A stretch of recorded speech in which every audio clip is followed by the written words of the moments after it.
I apologize for that. So this is a continuation of the twin flame turn false or karmic situation that I've gone through. That was my awakening and sent me through the ascension process, through the dark night of the soul, and ultimately through to master or ascended master position. And so what ended up happening was when I moved out, she told me that she thought that it was best if I be on my own because she did not feel as though I knew how to take care of myself. Now, I'm 40 something years old. I was then, and I'm still 40 something years old. She, for some reason, did not believe that I was able to take care of myself, even though I had done so since moving out on my own or going into the military when I was 20 years old, right? I had never lived, I did live with my mother again after the previous separation from my wife for about 6 months, right? Before I get a place of my own once again. So I've 20 something years living on my own and taking care of myself. Why she assumed that I did not know how to take care of myself, I really truly believe and know that it was to push me out, squeeze me out, so that she could continue to live whatever lifestyle she was, or to move someone else in who she felt like could support her better financially, because I owned a business and I did not spend money or save money or use money the way that she did.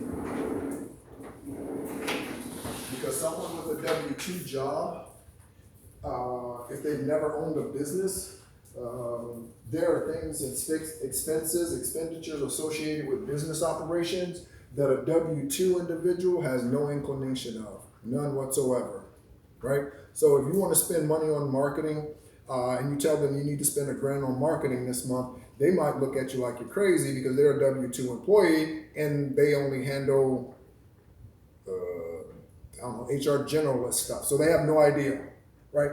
Or concept of why do you need to spend $1,000 on that, right? So our look at money and our dealings with money was very, very different, right? And so come to find out that was one of the driving forces. That's why she never left her from her husband. And in fact, our last conversation face to face, she told me that he was never going anywhere. Like, he's not going anywhere. And again, just like she told me she would have left this situation a long time ago if she were me, that is a huge, huge sign. When someone tells you that they're not going to leave a situation or another individual isn't going anywhere, you know you are not a priority in that individual's life and it's time for you to go. It's time for a change. As difficult as it was. And so that process was so difficult. I mentioned that I stayed at my office for a couple of months while I looked for a place. I have a fairly large dog. I have a Cane Corso, and that dog, that breed, is on most restricted lists when it comes to rentals. And so because I needed a place immediately, I could not look for another place to buy. I had to look for something to rent. And she was on my case about getting Sadie, my dog, out of her house. Okay? And so I had to find something wherever we were going to be accepted, whether I liked the place or it was nice or whatever, that didn't matter. Because I am a huge, huge animal lover, and I connect with them, and that's just part of my empathic abilities. That's just part of who I am. So, in that, I ended up finding a place, and unfortunately, it's less than 3 miles from where she lives in the same city, which is exactly what I was trying to avoid. Now, come to find out, so she's a Scorpio, right? Her former husband's a Scorpio, so that's 2 Scorpios. Her mother is a Scorpio. Her best friend, who she's having a bisexual relationship with, is a Scorpio. Okay? All Scorpios, right? If you look at the astrological chart, right, you will see that the Archer, that I am, the Sagittarian, right? His bow is pointed at the Scorpio in those charts, in those natal charts, whatever, I don't know the specific name. But if you look and see, that arrow is pointed at the Scorpio. I was unknowingly in a pool of Scorpios, and I had no idea. Okay, so she decides that I need to be a man, right? Which again is funny because I was the one with the business and I was the one who was prosperous and had six figures coming in when we started seeing each other. That was me. I did that, right? So there was obviously some financial stability and on my part, right? That crumbled once we started seeing each other. And so once I got to the office, because that job that I took in South Florida ended up dismantling their accounting department 4 months after they hired us. It was a group of investors. They owned restaurant chains around the country. And so they were 2 years into this project and realized that they needed to get an accounting department in here, and it would save them a lot of money as opposed to having an accounting firm do this massive work.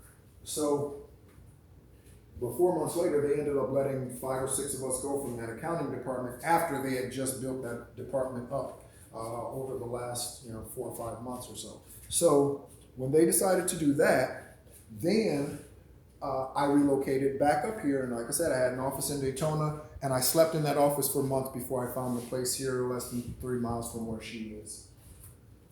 Oh, I say unfortunately, but all things work together for my good. So, while I was in the office, sleeping on an air mattress, I began to go through this process of an awakening.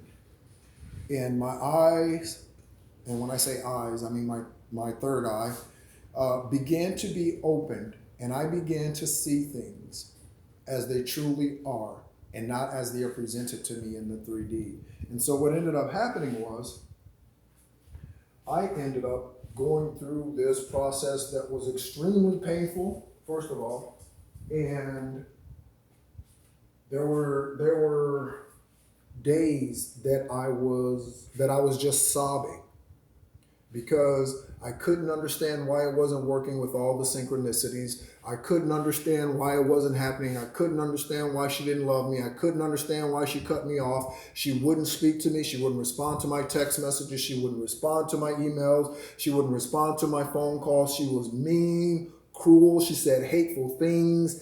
And here I am, the empath, the starseed, unconditional love, loving the father who took my first wife. If you don't know that story, I am sharing also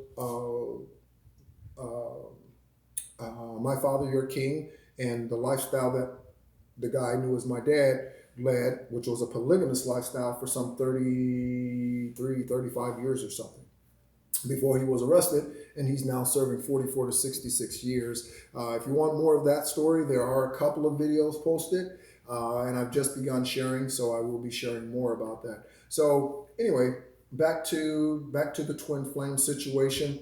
So I couldn't understand why she just flipped on me. That just did not make sense to me, right? And I was devastated.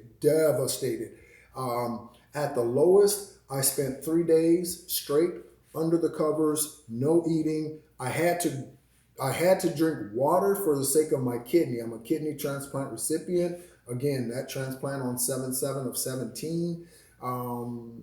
And so I had to do that. But truthfully, that was minimal. I mean, I literally was under the covers for 3 days and did not eat because I was so distraught. I was so devastated that the one that I thought was the love of my life turned out to be a false twin flame, and I was only becoming aware of what that even meant at that time. And so I eventually ended up getting this place here. And then that's when suddenly I was pulling into the driveway one day, and my car stopped working, right? The motorcycle that her and I bought because she never spent money on anything other than for herself. And that's not completely true. So she's bought me a couple of things. She bought me, obviously, the engagement ring.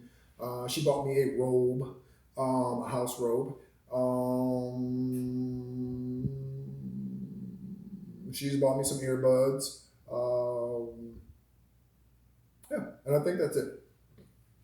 But, so I paid for the motorcycle.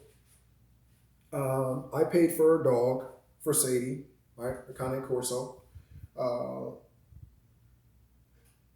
So she wanted the things, but she was not willing to pay for it or put in on, right? She was not willing to be a partner in these purchases. She just wanted me to pay for them. She just wanted to enjoy them. Again, her focus is money. So once that happened, my car stopped running, motorcycle suddenly stopped running, right? Just suddenly, out of the blue. No, running fine, turn it off one day, next day nothing. Pulling into the driveway, car shuts off, car has not started since. And literally it's still sitting in the driveway today. Still sitting there, right? And so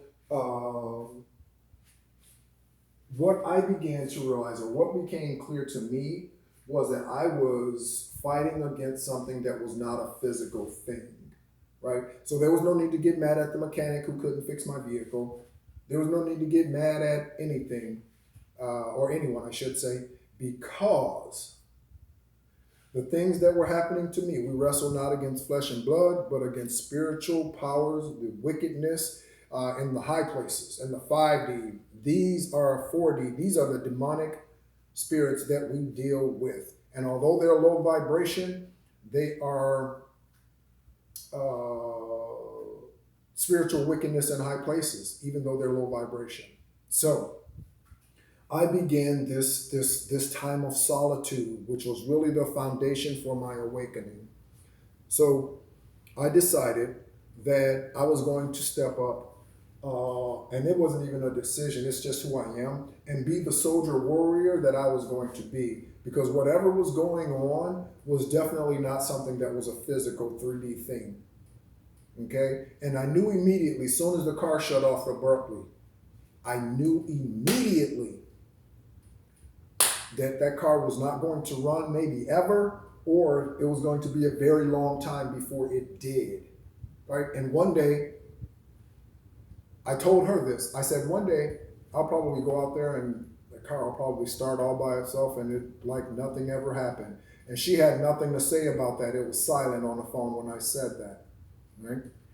So a little did I know that she was doing spell work and black magic. She's now going into sex magic. She's tried to, she reaches out to me, and the nighttime she does these things when I'm asleep, goes out to water, says she's buried things in graveyards, right, as part of these spell works and things. And so again, all of this is becoming illuminated to me as I'm going through this dark night of the soul, this awakening process.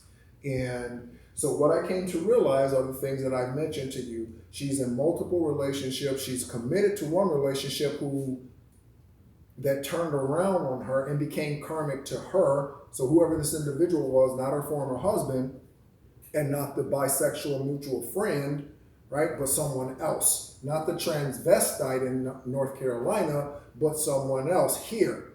And I believe he's a police officer or is in law enforcement of some sort. Excuse me.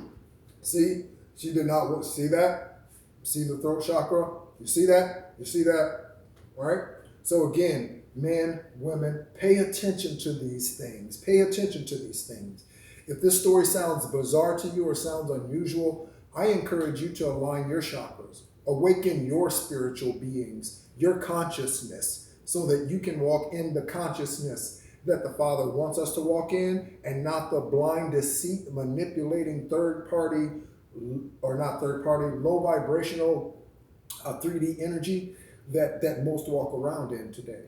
Okay, so if you are unfamiliar with how to do that, feel free to reach out to me, ask questions, post your questions.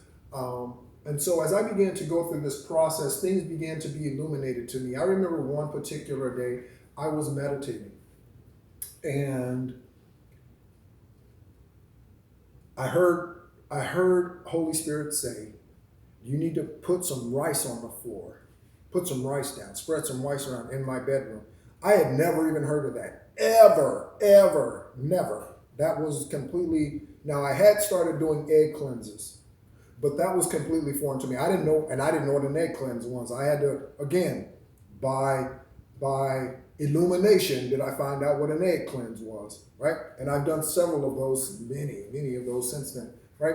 Continuously clearing out my energy, because their attack is on my third eye and my crown chakra, because that's where revelation comes in. That's where downloads happen, right? From divine source. So I get up and I grab the rice, right? And I sprinkle it around. I finish my meditation and I get up and I look up what that means.